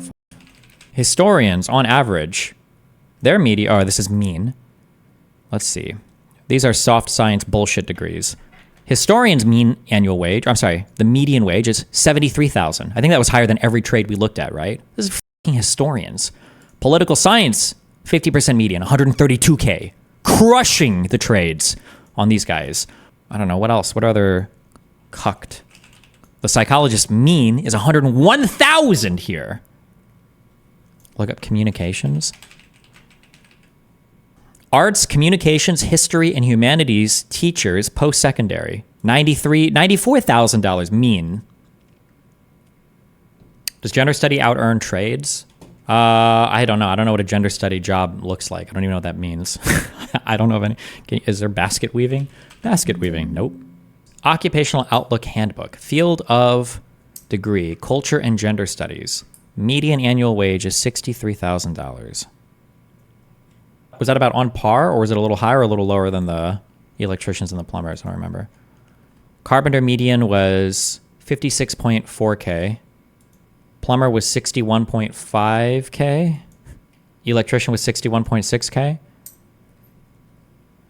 Culture and gender studies then is out-earning all the trades even, which is funny. Now, they're also taking on more debt to do it. I don't know what the average cost of trade school is versus the average cost of a gender studies degree. But I guess that's kind of funny because even these guys are out-earning the trades. Jesus Christ. Can you raise your hand if you have a doctor? Like a medical? A doctor, yeah. Like a medical doctor. Yeah, you do. Okay. 5% is still a lot of people, right? Of course, but Yeah. that means 95% might not need to exist in the institution. I don't think that's the takeaway. Just because 5%, which is still millions of Americans all Hold on a across the second. board. But if you were to say, hey, we only have medical schools, only have legal, we can get rid of gender studies, get rid of. So what's the contention? Well, gender studies is actually, if you look on like the pre-law track, gender studies is a pre-law track. If you're going to be a lawyer, you have to study gender studies and other social That proves cultural my point studies. that college is a scam. Why would a lawyer need to study gender studies? Shouldn't a lawyer know the law? It's a social science. The law. You think the law isn't inadvertently affected by social, cultural, and gender Of norms? course it is, but Holy shit. She must go to law school, is she? That's... It's such a stupid f***ing question by Charlie Kirk. Why do you have me to study arts, gender, or anything for law? Do you see how stupid that is? You don't think aggregate information about like the culture or gender or historical rights, you don't think these are relevant to learning law? Track. Gender studies is a pre-law track. If you're going to be a lawyer, you have to study gender studies and other social, that proves cultural my studies. point that college is a scam. Why? Why would a lawyer need to study gender studies? Shouldn't Let me introduce you to a guy called Dobbs. I don't even know if Dobbs was a guy or not. I actually don't know the facts of that case. But what do you like? Lawyer know the law? It's a social science. The law. You think the law isn't inadvertently affected by social, cultural, and gender norms? Of course it is, but shouldn't they first know the Bill of Rights, the Constitution, the Federalist Papers? We learned that in yeah! High school. Okay, so what is Marbury versus Madison? What a pivot! He's doing a thing. Do you see? Can you identify you see the bad faith, right? You see the pivot, right? You see the pivot. I haven't been in high school for a really long time. I'm not trying to be a lawyer. Yeah. Okay, never mind. She doesn't go to law school. She had really good answers to the earlier questions, though, not being a law student. Congratulations. I wonder what she goes to school for. I mean, high schools are like, it's public high What was school. Brown versus the Board of Education? That's for desegregating schools. Okay, good. Yeah. Which project? She should have asked him to explain Marbury versus Madison. I know he doesn't know the facts of the case. I don't know the facts of the case. He actually might. Would he be able to explain judicial review? Probably. I would hope so. She should have asked him. What was Brown versus the Board of Education? That's for desegregating schools. Okay, good. Yeah. Which Project 2025 wants to like defund the Right. Department of So Education. who wrote the Constitution? Founding Fathers, 1778. I don't know. It wasn't 1778. I don't know. Close, yeah. Yeah. You don't know? No. Okay. Well, this is the point: is that you don't learn it in high school. You don't even learn it in undergraduate. Yeah, dude, how many people were... There was a whole like constitutional convention, right? Like how many people at the end of the day were involved in writing the Constitution? Does anybody know? Does he think that like 4 people wrote the Constitution? Or if we were to look this up, how many people wrote the Constitution? The United States Constitution was written by 55 delegates who attended the Constitutional Convention in Philadelphia in 1787. However, only 39 of the delegates signed the Constitution. And it probably isn't even right to say 55 because I'm sure that because the Constitution, well, hold on, actually, I should, my early histories. How much of the Constitution was based on the Articles of Confederation? The first Constitution of the United States, the country's framework, found the government. I'm willing to bet that there was a lot that was probably included. I just need to stop relying on these AO reviews as well. But like even 55 is probably a low ball here. I'm curious what he would have accepted or what he was expecting as an answer to that. And our law school's not learning it, so maybe. Well, I'm not in law school. No, the point is that you were saying. Good. She's not in law school. That's yeah. They already learned it, and they don't. I don't want this to be a pop quiz or trivia. You literally made it a pop quiz or trivia. What are you talking about?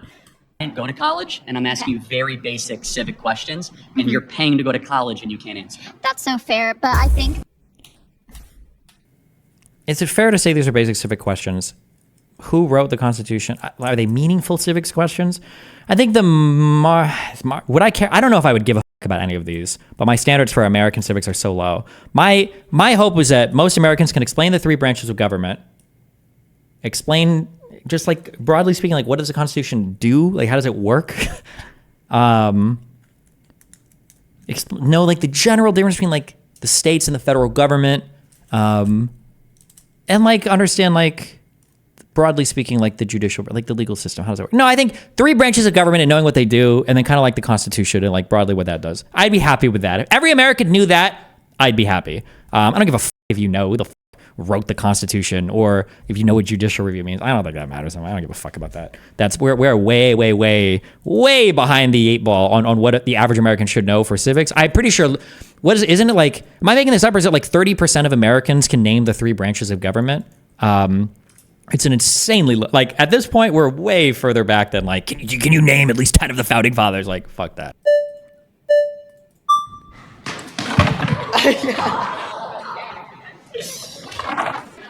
I have a question. Is church a scam? No, because church is honoring the divine and the eternal and the good and the true and the beautiful. Is college? But it deceives people because you give a promise of everlasting life, which you don't actually get because Christianity is contradictory logically speaking. Do you want to get into a theological debate, or are we going to talk college? Because I completely disagree. Jesus Christ is my Lord and Savior, and we will have eternal life. Okay, so how, if there was a perfect being that created the world, how could we exist in an imperfect world? I'm happy to have this discussion. Can we go back to college, though? Because Do you think most college grads are fucking retarded? True, but most people are retarded, so it doesn't matter. College is a scam because of its price and the outcome. By definition, then it wouldn't be a scam because most college degrees are conferring a significant financial outcome that is beneficial to the person that has the degree. It's generally financially worthwhile to get a college degree.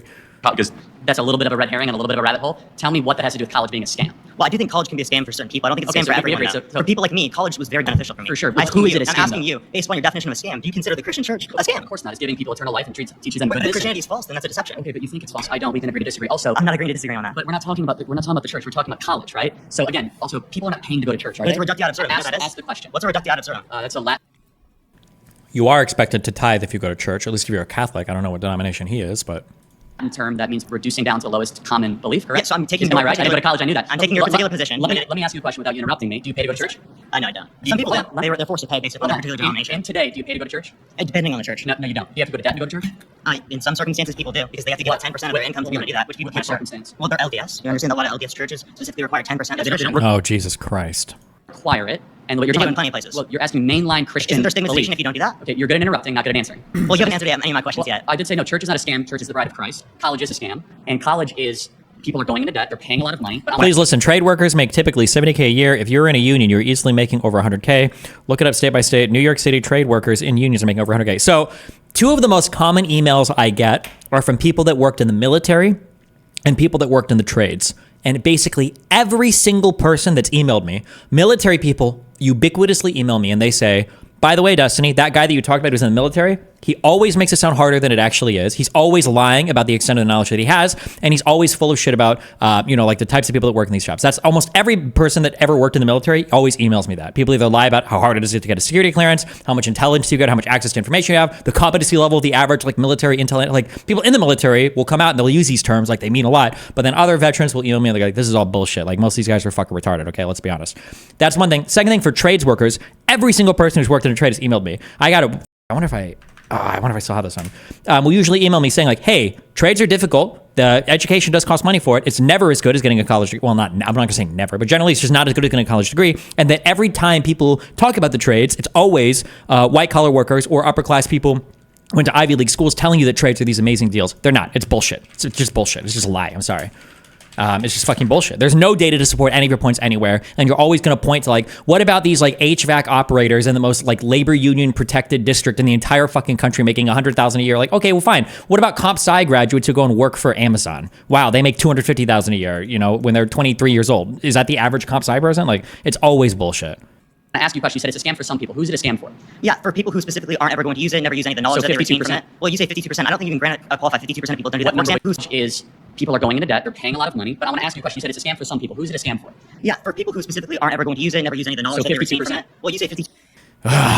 People often cite this number and say that if you get a job that doesn't require your degree, that somehow the degree was a scam. But that's not true. If you get a job and you've got a degree and your degree isn't directly applicable to the job, one, you're making the assumption that just getting the degree didn't help you get the job. And two, there are a lot of places, I say a lot, if somebody can find a number on this, I'm curious, but I've heard this from basically every friend I know that works, including my kid's mom, but maybe this isn't the case everywhere, that just having a degree, even when you're working things like HR or whatever, just having the degree will give you a pay bump, that they'll pay you more. Like, oh, if you have a degree in whatever fucking bullshit, we'll pay you more for this job. Somebody can tell me if there's a link to that. So just because somebody like has a degree and they're not working directly in their field doesn't mean they're not getting an advantage from it in terms of direct compensation. And it doesn't mean that they're not qualifying for jobs, because I do know that there will be some jobs that just list having a 4-year degree as a requirement, even if it's not like in your field. So 52%. I don't think you can qualify 52% of people to do that.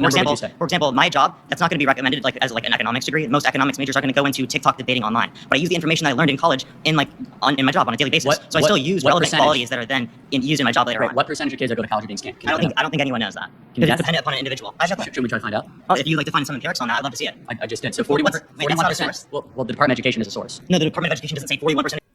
If you're a trade worker and a W-2 employee, you don't make much. But if you're a contractor and you work for yourself, you can make a killing, but it's hard working for yourself. I mean, like, you're going to have to be spending way, way, way more money on, I mean, what are you talking about at that point? You're going to need all your own tools. You're probably going to need your own truck. You might have to pay for like payroll or accounting. Like, you're going to have to do, yeah, obviously if you run your own business, you can make more money. But at that point, you're not just a plumber or just an electrician. You're a small business owner at that point. There's a bunch of shit.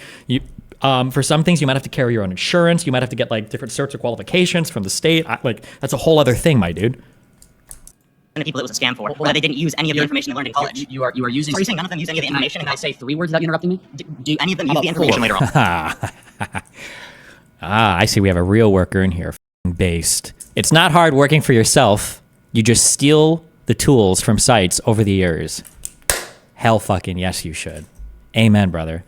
That was the real answer. Where are you? You're a real ass blue collar worker. Starting your business is easy when you're 35. You just got to work 15 years at traditional as a contractor and just start slowly stealing shit from your fucking company. Hell yeah. Make the fucking boss replace it. He's got more money than you do.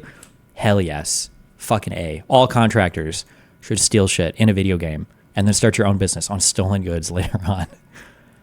Can I say 5 words that interrupt you can interrupt me multiple times. So, since you say college is a scam for some people, it's a ballpark. For the kids that do not graduate, 41% that end up going and not graduating, were they scammed?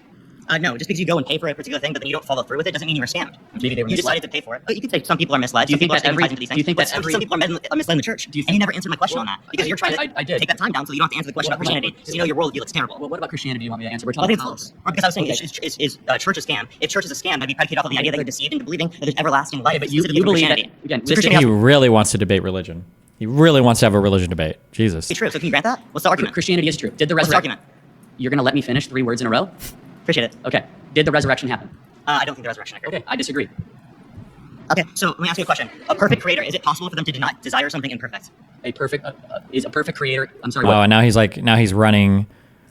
I haven't even heard these syllogisms before. What is it? Can a perfect creator desire something imperfect?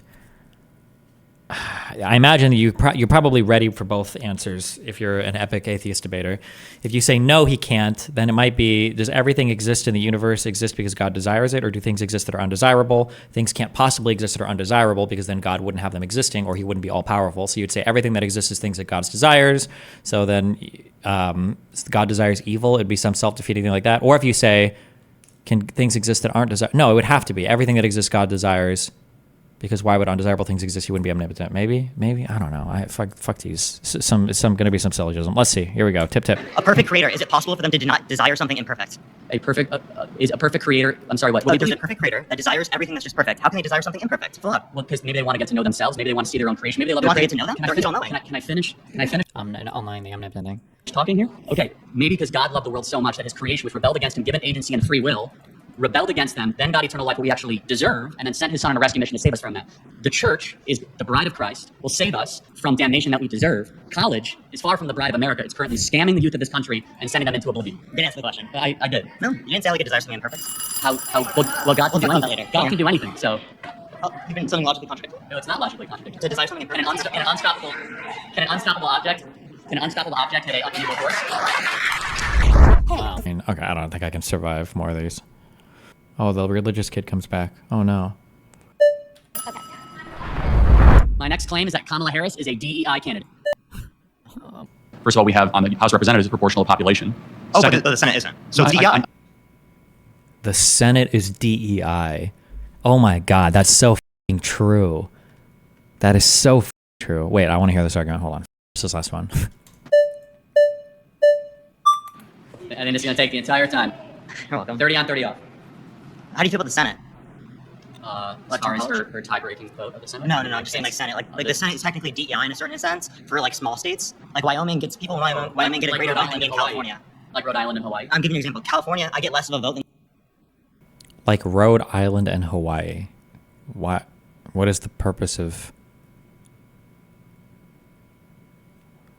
What is he trying to say by bringing that up? What's the purpose? That they're liberal? Aren't the majority of Senate-favored states conservative, though? Is he just bringing those two up as some... Does he think they're an own, or what? What? Okay. Than someone who exists in Wyoming. So we're giving people in Wyoming more say than they necessarily should, given that they're one individual. So why do Because they represent the state of Wyoming. True. you believe in DEI as it relates to how our government is set up? We don't believe in DEI in terms of allowing for people who are black or who are women to be in positions of power that they have not been allowed in, historically speaking. So, is the Electoral College and the Senate based on race? It's predicated off of...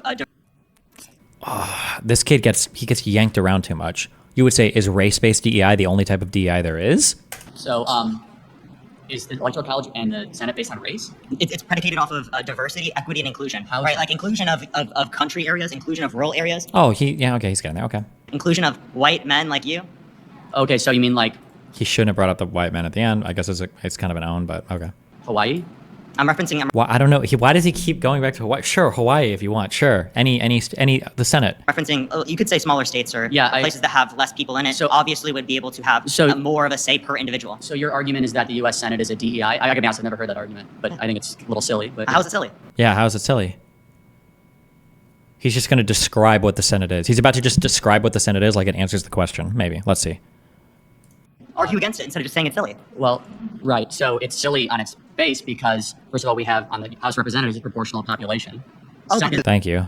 You're not answering the question. Don't let him keep answering. Fuck. The Senate isn't. So it's DEI. It's not DEI. Yes, it is. Why would you say it's diversity, equity, inclusion? Because Wyoming gets 2 senators. They have their own sovereign state. He just said it because the only reason why they get that representation is because you want a diversity of representation in the Senate. You want a diversity of representation as measured by states. You want 2 people from every single state. Isn't it fair to say we have a quota? We have a strict quota in the Senate that every single state gets the exact same number of people appointed in. It's a form of equity and inclusion, right? It is. The better argument here, the real argument is, in my opinion, arguing against affirmative action and arguing against DEI is always stupid. Like, everybody probably agrees with them to some extent. You just have to be able to articulate when it's okay and when it's not okay, right? Like, if you had some kid... If you had a company with like 100 white employees and like 2 people applied for a job and 2 people were more or less qualified and one guy was black and one guy was white, you're probably like, if you have, depending on what you're doing for products, it's probably good to just have different types of people in the office. I'm pretty sure at the very least NBER has done working papers on this where just by virtue of having a more diverse workforce, you end up, the profit that's returned to firms ends up being greater, even when controlling for a bunch of other factors. Like, it's just good to have a more diverse workplace for a variety of reasons, not even for like progressive reasons, but just more points of view, more things that you might have looked over. It's just good. It just seems to benefit firms that do this. For country areas, for rural areas, equity for rural areas, that's not right, for smaller states. So let's go back to the Federalist Papers and the Founding Fathers. Why was the Senate composed? Can you tell me why it's not DEI? Like, under your definition, why is it not DEI? based on race? And by the way, Is DEI only based on race? He doesn't let the kid respond because he's trying to talk past that because he knows it's stupid.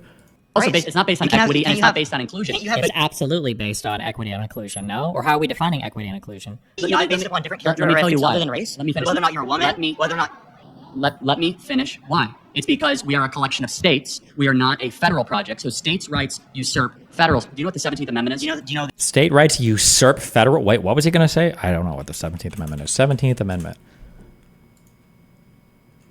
The Senate of the United States shall be composed of 2 senators from each state, elected by the people thereof for 6 years, and each senator shall have 1 vote. The electors in each state shall have the qualifications requisite for electors of the most numerous branch of the state legislatures. Is this when they switched the Senate from being elected by state legislatures to the people, or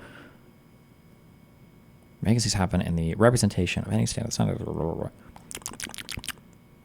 It's popular election of senators. Okay.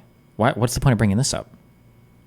the Articles of Confederation. I was in this. The episode format was so bad. The chair race mechanic was dog shit, and the flags were abused constantly. Charlie got away with so much. Oh, I'm sorry. Sen guy, what's up?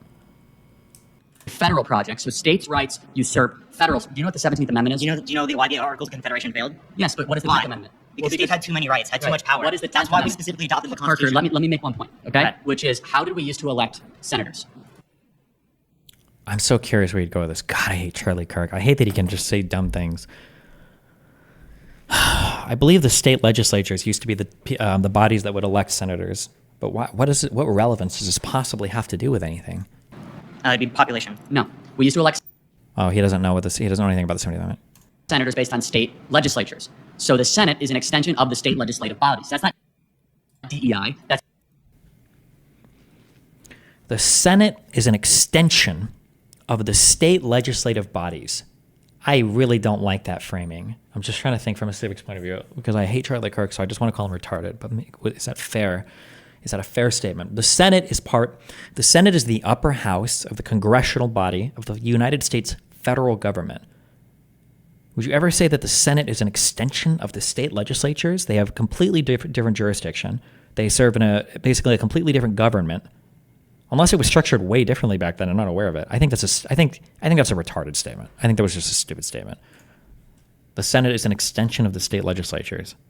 Based on state legislatures. So the Senate is an extension of the state legislative bodies. That's not DEI. That's federalism. No. That's the way that our system is set up. Oh, now he's just describing it. That's the way the system is set up. Yeah. I mean, like, it's just a stupid, man. I don't know. It's just a dumb point. It's not even a point. He's not even wrong. He's just not even saying anything of value. Which is a bottom-up, citizen-led government to allow the states, which are first and foremost sovereign. So it goes in this ladder in this country. That's still DEI for the states. Citizens. And for those country areas. No, because it's colorblind. It's not that. Oh, okay. God, the super simple thing he should. Oh wait, so it starts with the citizens and then the state and then the federal government. Why is it that federal law is oftentimes considered superior to state law, or why is it that federal law is oftentimes through incorporation part of state law? What is he? Why does the federal constitution supersede a state constitution when there's a conflict between these two things? What would he say here? Oh, I hate him. In this ladder in this country. That's still DEI for the states. Citizens. And for those country areas. No, because it's colorblind. It's not that. Oh, okay. Again, DEI is not only based on race. Hold on a second. Diversity for. And he keeps, supremacy clause. He keeps bringing this up, like colorblind or race is not based on race. So it doesn't have to be based on race. DEI can be other things too, like gender. No, because it's colorblind. It's not that. Oh, okay. Again, DEI is not only based on race. Hold on a second. Diversity for country, diversity for rural, equity for rural, and inclusion of rural. That's DEI. And it's really funny. I wonder if he invented this talking point. It's a good argument too, because what the is the point of the Senate? The point of the Senate, and I've defended the institution of the Senate, and I still defend the institution of the Senate, is you want all of your states, not just the people, but you want all of your state governments to feel like they have an active role in the federal government. And you don't want the idea that all the states feel like the only people represented in the legislative body are California, Texas, Florida, New York, whatever your most, Washington, I don't know what population, whatever your most populous states are. You don't want that feeling, right? You want to feel like every state, me as the state of Nebraska and the state of Iowa and the state of Wyoming have the same power to some extent, at least in one half of our legislative body, as the state of California and the state of Texas and the state of Florida. Yeah, and I mean, arguably things like DEI, things like affirmative action, kind of like, they proffer a similar goal, right? They offer up the idea that if you're black, you want to feel like you have some investment in this country. You want to see yourself represented in, highest echelons of power, or, in terms of actors or workers or whatever. You want to feel that same, you want to feel like you have that investment as well, right? The argument is a lot more analogous than even I would think at first. I think it's a really interesting argument. Charlie's too fucking retarded to engage with it though. But it would be fun to dunk on him about it. I don't know. Let's see. Hold on. Diversity for country, diversity for rural, equity for rural. Parker was watching you react to him on TikTok, but I had to turn it off because you said the R word. You saying the R word comes off as ableist. I am ableist, and I do hate retards, and that's why I hate Charlie Kirk. DEI is not only based on race. Hold on a second. I'm just kidding. I don't hate all retards, just the conservative ones. Diversity for country, diversity for rural, equity for rural, and inclusion of rural. That's an interesting point. So DEI is only race because you associate it with Kamala Harris. Let me ask you a question. Is there a single instance in corporate America where DEI is implemented where diversity means anything other than skin color diversity? Doesn't it? Don't they do gender as well? And probably sexuality too, especially fucking these days, right? That'd be my guess, right? Is DEI only race? I feel like it's got to incorporate gender and probably LGBTQIA, QS, whatever the fuck, all this other bullshit, no? I wonder if it includes origin. I don't actually know any fucking DEI policies. Every time I look at it, yeah, I bet nationality might be. I don't know. Yeah, nobody ever actually brings up any DEI policies. It's always just like this fucking huge boogeyman. So diversity. No, it's not about viewpoint. Women. What? Fine. How about chromosome? Or diversity or skin color? So skin color. There's gender. You have to move the goalpost a little. What about like do national background next? bit because you got destroyed there. All right, but there's also he did. No, I'm just asking a very simple question. The answer is no, because our system of that doesn't mean government. that's not DEI. Saying, Still saying the definition. Senate is DEI. What was your definition though? What was your definition? Diversity, equity, inclusion. Diversity doesn't only apply to race. Let me You're just saying finish. other people defined Parker, diversity, equity, inclusion to be based on race. You didn't. Let me finish. Because you're saying you didn't earn it. You know who did earn it? South Dakota and North Dakota when they chartered themselves into states. Wyoming didn't earn it. Excuse me. Who earned it? Yeah. What is this guy going to say? Wait, hold on. 17th Amendment. I don't know when the 17th Amendment was, but most of the states that were added to the United States of America came way after the fucking Constitution. Yeah, are we going to say Wyoming and Washington earned their 2 Senate seats? Or what the f is this argument? I'm sorry. I think he might be about to say this. Let me finish. Because you're saying you didn't earn it. You know who did earn it? South Dakota and North Dakota when they chartered themselves into states. Wyoming didn't earn it because they have less of a population. Into a state. Oh, no, that wasn't the... there was a better civics answer here, I think. Hold on. He's rattled. He's so stupid. I hate this guy. God, I hate Charlie Kirk so much. Can we be done with this? Okay, we're done with this. 17th Amendment was 1913.